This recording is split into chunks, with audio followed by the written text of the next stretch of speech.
No waste, no worry, smocks and pinafores through the ages. The smock.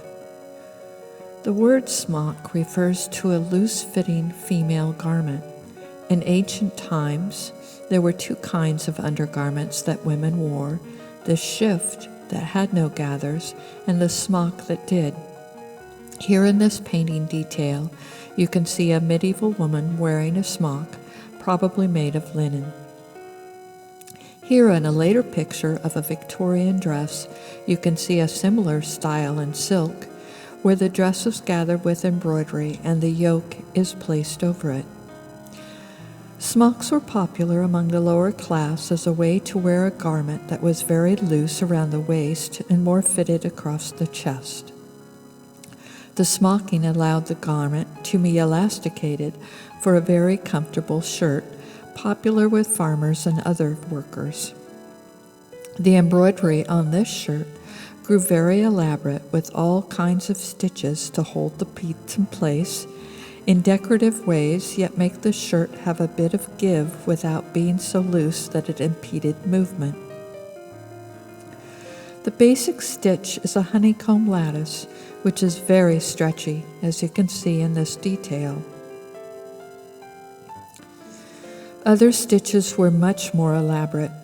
This kind of stitching is only seen today on baby clothes and in spectacular handmade garments.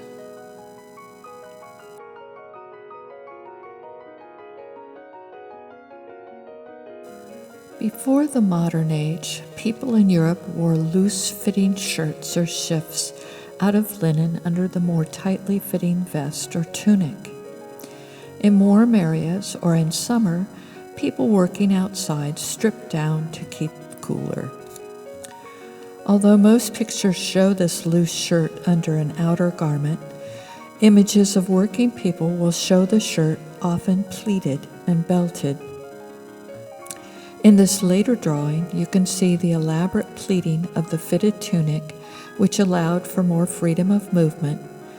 But looking more closely, you can see the undershirt gathered at the neck.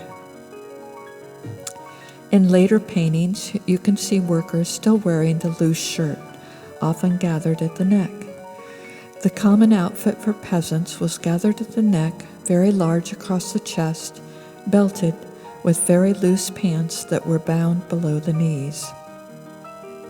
If we look back again further to the south, there is plenty of evidence that pleated garments were both practical and fashionable.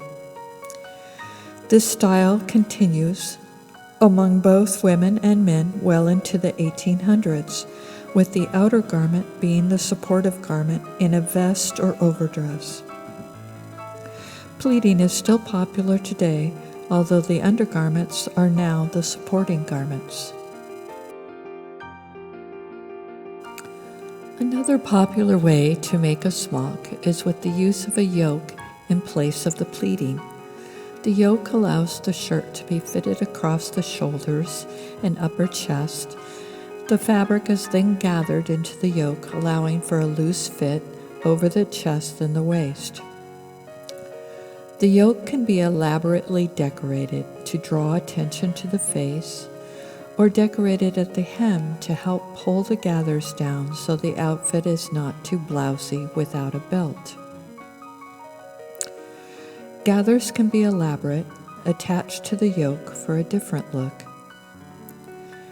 This style of yoke on a loose garment is very popular across the world. Here are some examples from northern India. The smock remained very popular among workers and artists where it was used to cover and protect the clothing. This style of smock remained very popular among housewives as a kind of coverall that was more fashionable than an apron. In the 60s, the garment lost the yoke and became a loose tunic-style dress, often A-line with pockets.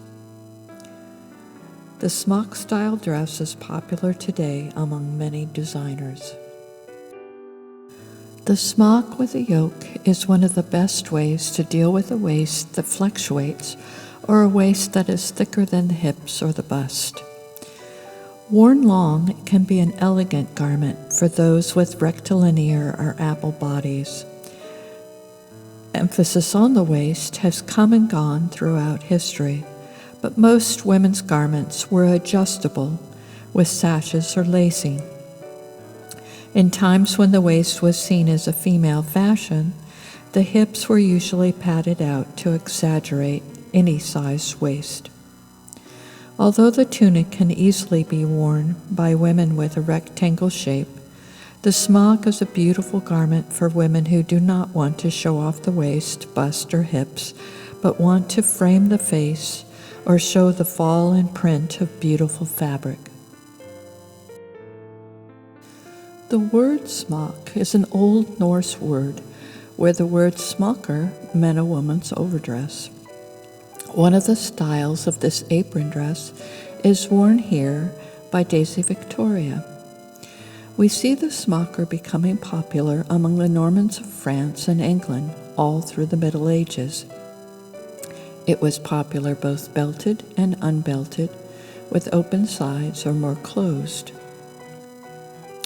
The apron dress continued to be popular among the regions of the Scandinavian countries that did not adopt the tight corset vest of the 18th century.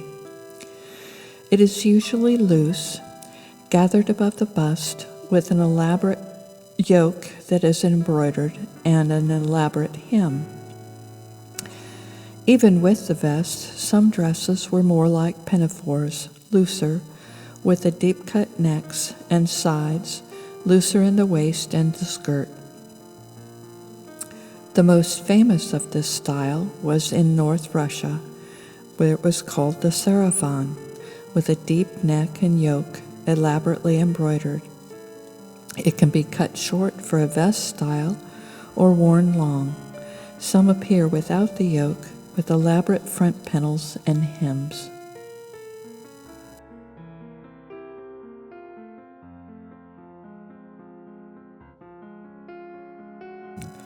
The apron and the pinafore. Another garment of this style was the ubiquitous apron. Aprons show up in all forms, but one was smocked or gathered at the neck. It can be both belted or worn loose, and usually made of linen, white for easy washing. This apron was very popular throughout the Middle Ages among professional women, but can also be seen among farmers where it was to have a yoke but be free in the front for gathering produce. As the corset became popular and the supporting garments moved to the inside, the apron was often pinned onto the corset, where it was called pinafore or pinafore. The yoke lengthened to the waist and was usually belted. Here, Daisy Victoria shows us again what this apron looked like in Victorian times. This style continued as a peasant garment, evolving into a national garment, as you see here among these Britons. The style of apron continues through the century among painters, and then as a coverall for housewives. However, the smock apron was almost universal garment for European babies and children, but it was also popular as a coverall for older people. The apron evolved through the 20th century into a utilitarian garment tied at the back, but usually with a yoke.